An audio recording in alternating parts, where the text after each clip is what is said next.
Hola, buenas noches. Soy la doctora Ariadna, soy médico neuroradiólogo. El día de hoy tengo el honor de presentar a la doctora Cecilia Mesa Berlanga, médico neuroradiólogo con alta especialidad en resonancia magnética. Ella forma parte de la mesa directiva como tesorero. Es colaborador del Consejo Mexicano de Radiología e Imagen con calificación agregada y actualmente labora en Centro de Radiodiagnóstico e Imagen en Monterrey, Nuevo León, en el área de resonancia magnética y trabaja en línea. El día de hoy, la doctora nos presentará EBC, conceptos básicos. Agradecemos de antemano su participación, doctora, y pues estamos listos. Buen día. Hoy hablaremos de EBC, conceptos básicos. Papel de la neuroimagen. ¿Cuál va a ser el papel más importante o cuáles son las metas en la evaluación de imagen en un EBC? Va a ser establecer un diagnóstico tan temprano como sea posible, obtener información precisa de la vascularidad intracraneal, de la perfusión cerebral, para poder guiar la selección de la terapia apropiada y determinar si existe o no una zona de penumbra. Al momento que se presenta un evento isquémico, vamos a tener nuestro centro, nuestro core, que viene siendo el área donde las neuronas ya sufrieron una muerte cerebral, una necrosis celular, y esta área es el área que no se va a recuperar. Pero vamos a tener la zona periférica. Esta zona periférica van a ser las células que están sufriendo, que están en riesgo, pero que se pueden llegar a recuperar. Esta va a ser la zona más importante de determinar porque va a ser nuestra zona de penumbra isquémica. Antes de continuar, vamos a definir cuál es la definición de ictus: síndrome clínico que cursa con un déficit neurológico de comienzo súbito. Pero nuestra etiología va a ser ya sea algo isquémico, que sucede en el 80% de los casos, o algo hemorrágico. Y el otro término va a ser pseudoictus. También vamos a tener un déficit neurológico de comienzo súbito, pero la etiología va a ser otra causa. ¿Qué quiere decir? Tal vez nuestro paciente está cursando con alguna neuroinfección, o tal vez tiene alguna tumoración, algo que le dio el déficit neurológico, que con la realización de los estudios y con el estudio del paciente, pues al final se llega a la etiología. Vamos a tener dos métodos, como ya sabemos: tomografía y resonancia. La tomografía sí es más rápida, nos va a dar datos de EBC agudo. Voy a poder hacer una buena diferenciación entre algo isquémico y hemorrágico. Aquí lo que ya sabemos, que en algunas ocasiones, si es muy temprano, podemos llegar a tener una tomografía normal, y eso no quiere decir que no tengamos un evento isquémico. ¿Y cuál es la ventaja que tiene la resonancia? Pues que vamos a poder utilizar técnicas combinadas, como es la difusión y como es la perfusión, para poder llegar a la evaluación de la penumbra. Ahora vamos a hablar de tomografía simple. Los tres signos básicos que vamos a tener, que va a ser el signo del vaso hiperdenso, como ya sabemos, en territorio de la arteria cerebral media, vamos a observar más densidad en su topografía, que nos va a hablar de la presencia de un trombo. ¿Okay? Hay que tener cuidado con pacientes que tengan un hematocrito alto o que haya calcificaciones, que pudiéramos llegar a tener esa confusión. El signo de la banda insular, ¿qué sucede? Que vamos a tener una pérdida del contraste por el edema citotóxico en la corteza insular, teniendo una hipoatenuación local. Y el otro va a ser el oscurecimiento del núcleo lenticular. Siempre es muy importante hacer la diferenciación entre un lado y otro. Vean cómo tenemos la presencia de la atenuación normal de los ganglios basales y vemos como esta hipodensidad mal definida en el núcleo lenticular. Entonces estos son los tres signos que vamos a ir a buscar intencionadamente cuando nos digan que la clínica es un EBC temprano. Vamos a hacer un resumen de los signos que tenemos que buscar en cada etapa del infarto. Vamos a tener lo que es nuestro infarto hiperagudo, que va a ser el que va a ir de las 0 a las 6 horas. Recordando que en un alto porcentaje de 50-60% lo puedo encontrar normal mi estudio. En un 25 a 50% voy a ver la arteria hiperdensa y también tengo que ir a buscar la hipodensidad del núcleo lenticular. Veamos este ejemplo, es una tomografía simple y vemos cómo voy a estar observando este vaso hiperdenso en la topografía de la arteria cerebral media. En el infarto agudo, que va a ir de las 6 a las 24 horas, voy a tener esa pérdida de la interfaz de sustancia blanca y sustancia gris, que lo que voy a ir a buscar es el signo de la cinta insular o el borramiento de los surcos. Siempre que estén buscando signos de infarto hiperagudo, agudo, siempre es muy importante, o algo que nos ayuda mucho es revisar el área contralateral de manera comparativa. ¿Qué quiere decir? Que yo voy y reviso los núcleos de la base de un lado y voy y reviso los otros, reviso el área de la ínsula de un lado y reviso el área de la ínsula del otro. Vean cómo aquí del lado derecho se definen muy bien los núcleos de la base y veo cómo los surcos de la ínsula están conservados. En cambio, del lado izquierdo se empieza a perder y empiezo a tener esa hipodensidad en la cinta insular como tal. Entonces siempre hagan lo comparativo, esto nos va a ayudar muchísimo. Infarto subagudo temprano de 1 a 3 días. Bueno, aquí ya tenemos más efecto de masa, ya voy a tener la presencia como tal de mi área hipodensa, morfología triangular, con base hacia afuera. Aquí, ¿qué va a ser lo importante? Que en un 15 a 20% puedo llegar a tener una transformación hemorrágica.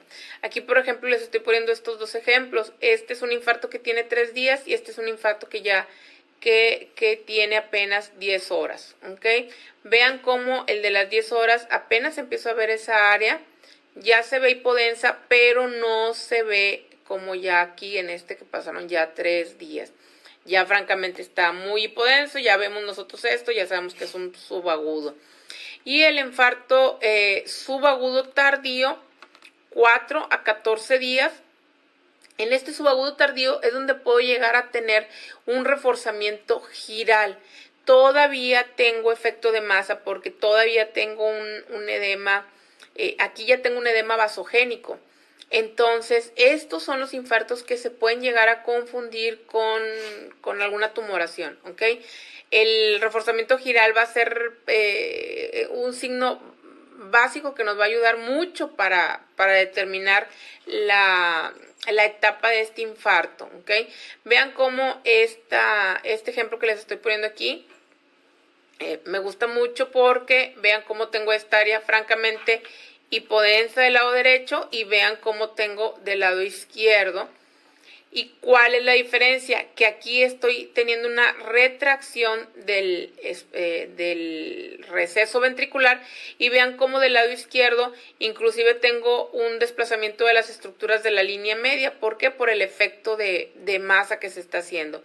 Entonces eso quiere decir que este es subagudo y que este es ya un infarto crónico.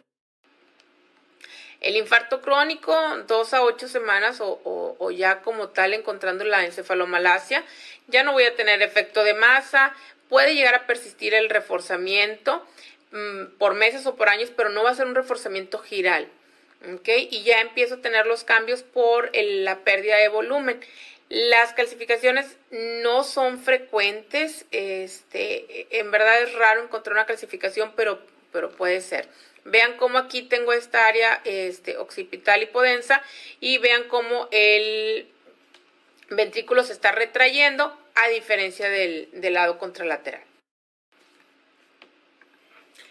Pasemos ahora a la angiotomografía.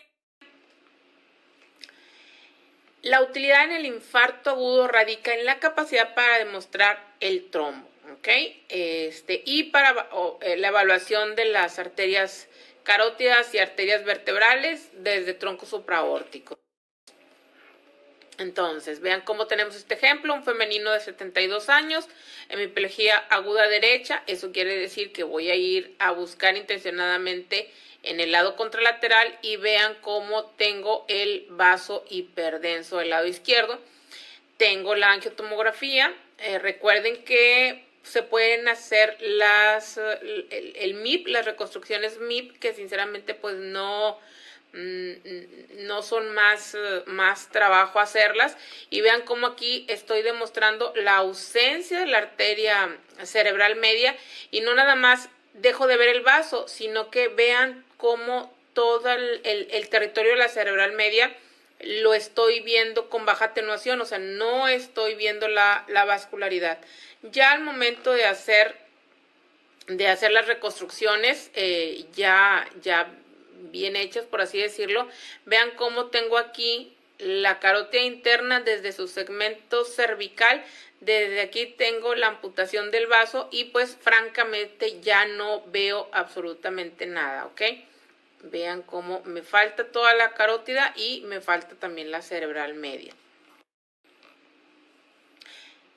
Bueno, hasta ahí tenemos con la tomografía. Ahora vamos a hablar de la resonancia. ¿Cuál es el papel que juega la resonancia en el evento vascular cerebral? Lo que comentábamos al inicio, la ventaja que vamos a tener es poder utilizar la combinación de las técnicas difusión y perfusión para poder encontrar mi zona de penumbra. ¿Okay? Entonces voy a poder hacer una evaluación completa del infarto agudo utilizando las secuencias estructurales, utilizando la angioresonancia y viendo difusión y perfusión para evaluar la zona de penumbra. Esta es una secuencia stroke.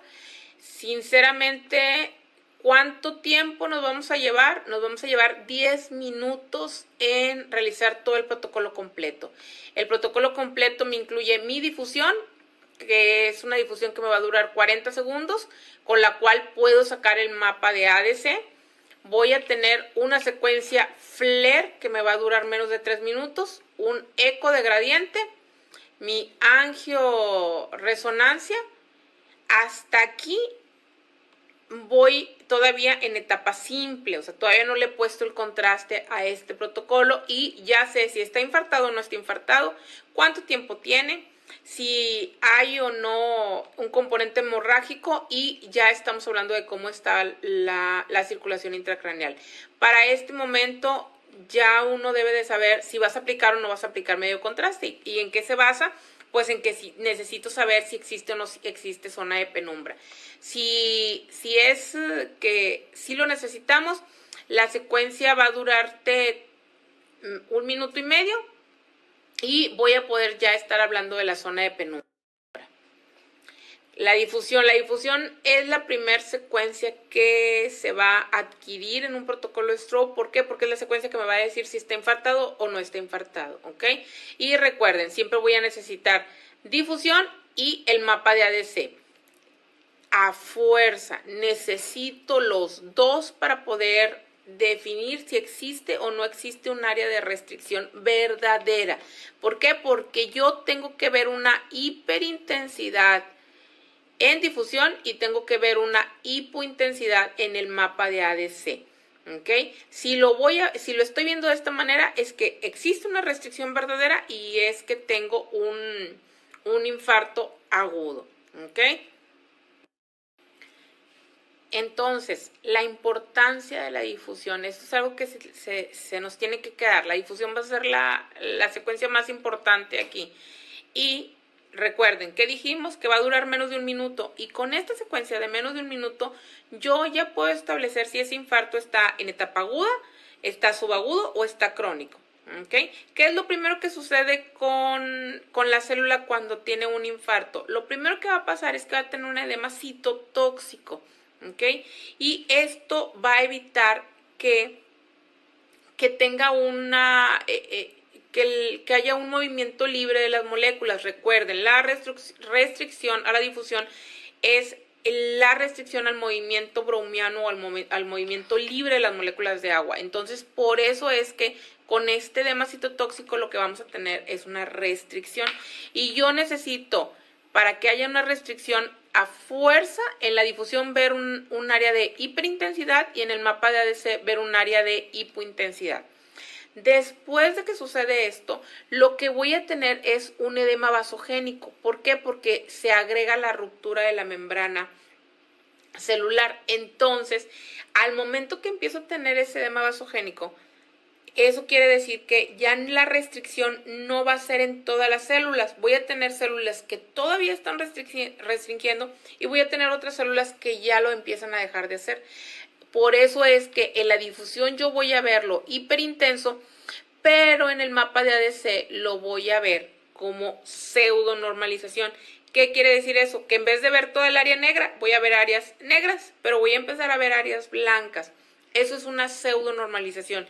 Y si yo veo una pseudo normalización, ese infarto está en subagudo. ¿Y qué pasa en la fase crónica? Pues en la fase crónica ya como tal tengo extravasación del agua extracelular, cavitación celular y gliosis. ¿Qué quiere decir? Que ya tengo agua, por así decirlo. Entonces, lo que me va a definir el infarto crónico en la difusión va a ser el mapa de ADC. En el mapa de ADC se tiene que ver hiperintenso. Sinceramente ya no importa cómo lo vea en difusión. ¿Por qué? Porque lo puedo ver hipo, iso o hiperintenso. Pero en el mapa de ADC se tiene que ver hiperintenso. Y si se ve hiperintenso, ese infarto es crónico. Entonces, aquí radica la importancia de esta secuencia. Si tú tienes un paciente que viene por un probable AVC, tú tiras una difusión y en menos de un minuto tú sabes si sí está infartado y en qué etapa está. Y también te sirve para tomar decisiones. ¿Por qué? Porque si no es un infarto, si tú ves que la difusión está limpia, pues a lo mejor ya no vas a seguir con un protocolo stroke. ¿Por qué? Porque a lo mejor el paciente trae otra cosa, lo que decíamos de un pseudoictus. A lo mejor sí tuvo un deterioro neurológico súbito, pero resulta que trae un tumor, que trae una infección, que trae otra cosa. Entonces tú vas a necesitar un protocolo completo. Esto es nada más para ejemplificar lo que decíamos, cómo se va a ver en el agudo. Lo tengo que ver blanco en la difusión, negro en el mapa de ADC. ¿Cómo lo voy a ver en el subagudo? Lo tengo que ver blanco en la difusión, pero en el ADC lo empiezo a ver como pseudo normalización. ¿Qué quiere decir? Tengo unas áreas negras, pero ya tengo unas áreas blancas. Y en el crónico lo que va a importar es el ADC. En el ADC lo tengo que ver hiperintenso. Si aquí lo veo hiperintenso, ya no importa cómo lo vea de este lado. Este me va a decir que es crónico. El FLAIR es la segunda secuencia que vamos a aventar nuestro protocolo stroke. Es muy importante. ¿Por qué? Porque el FLAIR es el que te va a decir cuánto tiempo lleva ese infarto. La difusión te dice sí está infartado, y el FLAIR ya vamos a podernos dar el lujo de hablar de cuánto tiempo tiene en horas, ¿ok? ¿Qué sucede? Las lesiones que restringen en difusión, pero que en el FLAIR son negativas, ¿qué quiere decir? Lo veo blanco en difusión, pero en el FLAIR todavía no lo veo blanco. Eso quiere decir que tengo una difusión positiva y un FLAIR negativo. La evolución es de 3 horas con una especificidad del 94%. Pero en el 100% de los pacientes que presenten estas características, ese infarto es menor a 6 horas. ¿Para qué nos sirve? ¿Por qué? Porque de repente podemos tener algún paciente que tal vez se durmió bien, se fue a acostar, los familiares dicen, no, pues es que mi papá se fue a acostar en la noche y en la mañana así despertó. Ahí es donde podemos con el FLAIR saber si al menos tiene más de 6 horas o menos de 6 horas. La secuencia SWAN, el eco de gradiente, lo que nos va a servir es para saber si ese infarto tiene o no tiene un componente hemorrágico, ¿ok? Recuerden que en estas secuencias vamos a tener el SWAN propiamente dicho, el eco de gradiente, y me va a dar una máscara. Y lo tengo que ver en las dos con susceptibilidad magnética, o sea, lo tengo que ver negro en las dos para hablar de que tengo un componente hemorrágico. Ahora vamos a entrar al papel de la perfusión de la resonancia magnética en el EBC agudo. La forma más aceptada para la determinación de la penumbra es mediante la diferenciación de volumen que existe entre la zona de disminución de valores de los coeficientes aparentes de difusión. ¿Qué quiere decir eso? Entre la zona que restringen difusión. Eso es lo que quiere decir. ¿Y con qué lo voy a diferenciar? Con el área de la perfusión dinámica, ¿ok? Y en esta área de la perfusión lo que voy a ver es esa zona que voy a tener en tiempo de tránsito medio. ¿Qué quiere decir? Que si mi zona de difusión es diferente a mi zona de perfusión, yo voy a estar hablando de un mismatch o de un desacoplamiento, ¿ok? Y esa diferenciación es la zona de penumbra, ¿ok? Y ya para terminar, vamos a ver este ejemplo de lo que estamos hablando de la zona de penumbra, ¿ok? Este es un femenino, es un caso de una paciente de 72 años con una hemiparesia izquierda. Desde ahí, si nos están dando clínica, obviamente es más sencillo. ¿Por qué? Porque ya sabemos qué tenemos que ir a buscar. Entonces, vean aquí, tenemos la tomografía simple. Vean, lo que más resalta es la asimetría de las cisuras laterales. Vean esta cisura lateral y vean esta de acá, ¿ok? Esta se ve más amplia y esta se ve un poquito más cerrada. Acá tenemos la difusión. En la difusión veo que tengo una restricción porque tengo esta hiperintensidad y esta hipointensidad en el mapa de ADC en los giros cortos de la ínsula del lado derecho. Esa es la zona que está infartada o que está restringiendo. Vean la angioresonancia y veo que pues me falta prácticamente toda la cerebral media del lado derecho. Esto es lo que estábamos hablando. Esta es la difusión y este es el tiempo de tránsito medio de la perfusión. Aquí tenemos esta área que ya sabemos que es la que está restringiendo, es el infarto. Y vean en el tiempo de tránsito medio cómo tengo toda esta zona, ¿ok? Este mismatch, este desacoplamiento entre estas dos zonas me da la zona de penumbra. Esta diferenciación acá, esto de acá, es la zona de penumbra, ¿ok? Entonces, ¿qué quiere decir? Que este es un paciente candidato para que le hagan un rescate vascular, pero de esto se trata esta secuencia, esta combinación entre la perfusión y entre la difusión para poder establecer una zona de penumbra. Ya como conclusión, en la patología vascular del encéfalo, la resonancia va a ser una herramienta útil para poder tener un diagnóstico certero y poder evaluar adecuadamente la anatomía vascular. Y recordemos, si está en nuestras manos, lo ideal siempre sería si estamos observando un infarto con un tiempo hiperagudo o agudo, y tenemos la posibilidad de poder hacer la perfusión para poder hablar de una penumbra isquémica, pues eso es lo más recomendado. Entonces, este es mi correo. Cualquier cosa, con toda confianza me pueden escribir, y si no, pues vamos a estar subiendo nuestras pláticas a la página de la sociedad para que puedan estarlas viendo y poder estar en contacto. Gracias. Agradecemos la participación a la doctora Cecilia Mesa Berlanga. Excelente ponencia. Y tenemos abiertas los comentarios en Facebook. Agradecemos al Centro Universitario de Ciencias de la Salud en Guadalajara, a la Universidad Autónoma de Chiapas por sus comentarios. Doctora, le mandan saludos. A los médicos que nos están viendo aquí en la Ciudad de México, muchas gracias por conectarse. Y pues no sé si tengan dudas o comentarios. Nosotros estamos aquí con la doctora. Ok, perfecto. Bueno, muchas gracias. Veo que nos estuvieron acompañando. Estamos viendo que preguntan sobre el aspect. Sí se utiliza, tiene mucho que ver en el área donde estén, si se maneja como tal rescate vascular o qué tanta comunicación uno como radiólogo tiene con sus neurólogos. pero al momento de hacer nosotros nuestra interpretación, podemos utilizar el aspect, que es más que todo, son 10 áreas hipodensas, que son las que tiene uno que ir a buscar. Lo normal es que todos tenga una densidad adecuada y pues es un puntaje de 10. Entonces, por cada área que ustedes vean hipodensas, se le va a ir restando un punto hasta que pues el corte es 7. ¿En qué nos va a ayudar? Más que todo es en que también le va a ir al paciente en un rescate vascular. Si están menor de 7, no se recomienda que se haga porque hay una gran posibilidad de sangrado.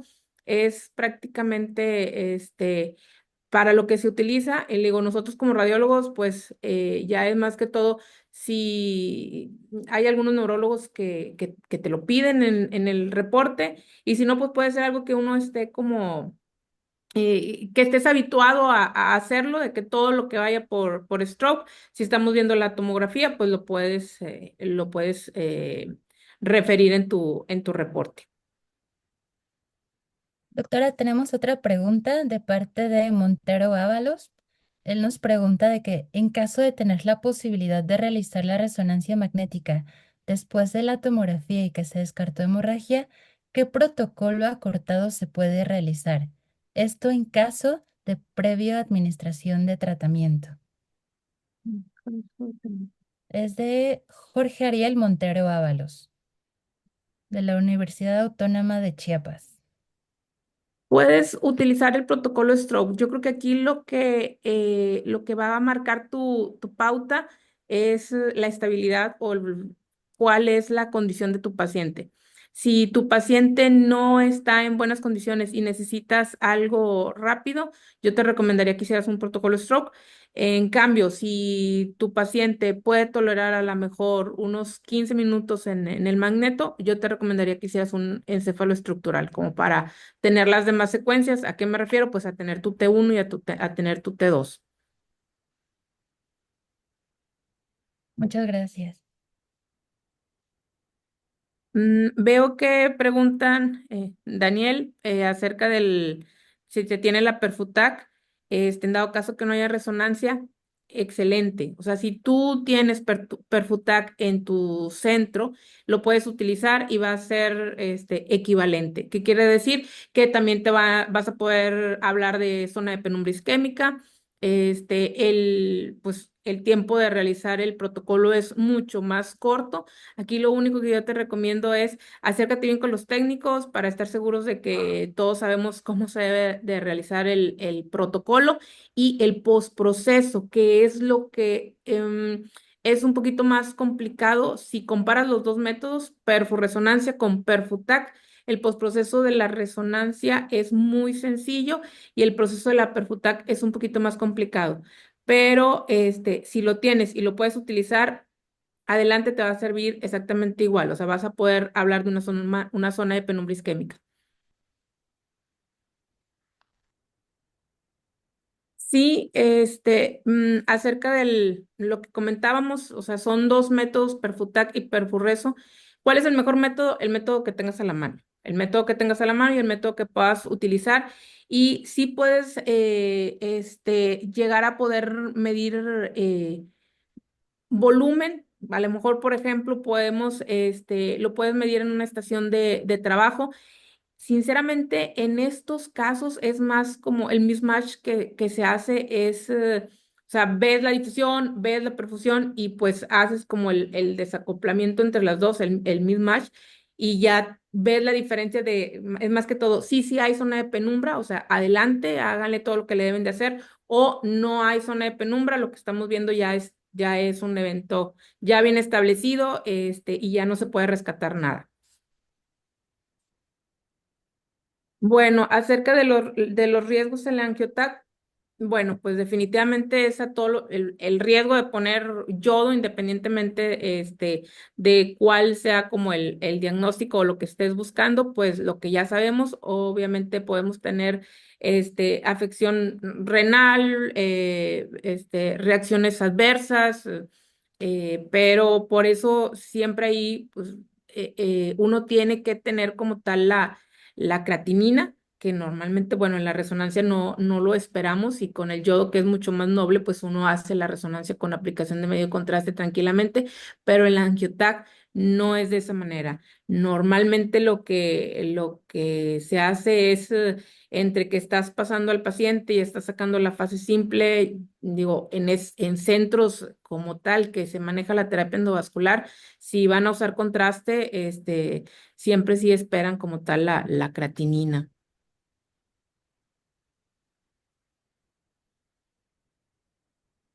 Muchas gracias, estoy viendo que estamos, que hay interacción, que están haciendo las preguntas. Aprovecho el comercial. Lo que queremos hacer es más que todo que esta página de la sociedad se active, estar en contacto nosotros de la parte de neuroimagen, poder estar en contacto con los demás colegas y pues ir subiendo, lo que queremos es ir subiendo charlas para nuestros colegas, para los residentes que están en formación. Y bueno, pues este es como nuestro primer cáliz, nuestra primer plática, pero vamos a estar subiendo más charlas. En dado caso de que tengan alguna sugerencia, algún tema que se les haga que a lo mejor deberíamos de tratar o algo, pues bienvenido todas las sugerencias que tengan y pues muchas gracias estuvieron aquí con nosotros. Eh, Doctora, tenemos más preguntas.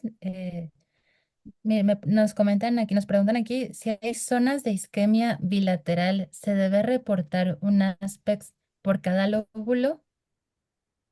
No, normalmente lo que haces es, por ejemplo, son 10 áreas como tal, o sea, los núcleos de la base, la cerebral media la vas a dividir, 1, 2 y 3, por así decirlo, y luego te vas a ir un corte más arriba y vuelves a tener tus 3 áreas, y pues al momento de que ves la hipodensidad en el lado donde está el infarto, así es como vas a ir restando. O sea, todo tu encéfalo, todo tu corte debe de verse normal. Y si dices tú, ok, estoy viendo el infarto y es de la ínsula, por ejemplo, el último caso que vimos de la perfusión, dices, bueno, ok, en la ínsula, en los giros cortos, veo una pequeña hipodensidad, pues ya le resté uno, entonces me van a quedar, es un aspecto de 9. Sí. Y tenemos aquí otra pregunta de Javier Gómez. Nos pregunta, en caso de pacientes con evento isquémico transitorio, sin cambios por resonancia ni tomografía, ¿a cuánto tiempo debo hacer un control? Esto por riesgo de un evento isquémico establecido. Cuando tienes un transitorio, puede ser como tal que tengas el típico microinfarto en temporal, en el hipocampo, y que tu paciente haya cursado con un transitorio, o que la imagen esté negativa, o sea, que de plano tu paciente no está infartado y pues tuvo ese déficit neurológico de menos de 24 horas y cayó en un transitorio. Aquí sí está recomendado, lo que se hace más que todo es, sugieres que le hagan un ultrasonido Doppler carotídeo, y en dado caso de que no, que neurológicamente ya no tengas eh, síntomas, puedes ya omitir hacer otra resonancia o a lo mejor repetírsela si quieres en unos 2 meses. Pero más que todo en esos pacientes lo que se hace es, después de la resonancia, aunque esté normal y tenga que haya sido un transitorio, haces el Doppler porque como dices, en algunos casos a los 2, 3 meses ese paciente ya puede ahora sí cursar con un infarto establecido como tal. Y de parte del doctor Ramírez Marco, nos pregunta, en caso de ser una mujer embarazada, ¿qué indicaciones adicionales habría para la perfotac? Bueno, lo que pasa es que ahí ya, ahora sí que es todo el conjunto de la paciente. Definitivamente, si tienes una paciente embarazada, lo que se haría, si se puede, sería hacerle una resonancia. O sea, una resonancia con tu angioresonancia, y no aplicas el contraste. O sea, sería de esa manera, a lo mejor nos ayudaríamos con las demás secuencias. Ahí yo creo que ya es más que toda la parte clínica, que tanto pones ahora sí que tu balanza, pero pues recordemos que está contraindicado la aplicación de medio contraste, tanto yo como gadolinium en pacientes embarazadas. Digo, normalmente lo que se hace es hacer la resonancia simple, incluir la angioresonancia, o luego de repente las pacientes puérperas o embarazadas pueden cursar a lo mejor con alguna trombosis venosa, haces la resonancia y haces la venoresonancia, que pues no vamos a necesitar aplicar el medio de contraste, o sea, le sacas la vuelta al medio de contraste en embarazadas.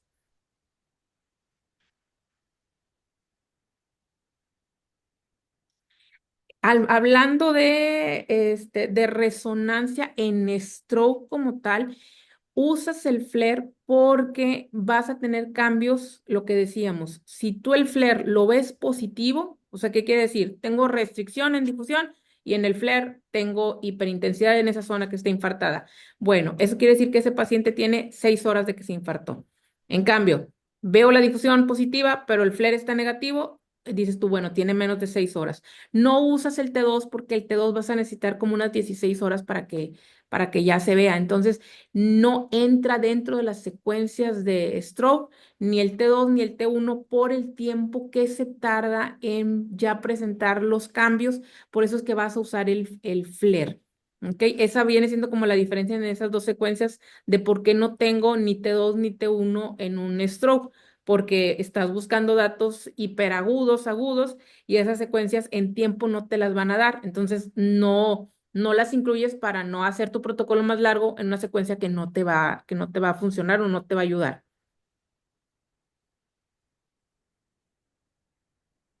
Doctora, me escribe el doctor Isaac Tello, terapista endovascular. Le manda saludos, igual compartió el link desde Cuernavaca.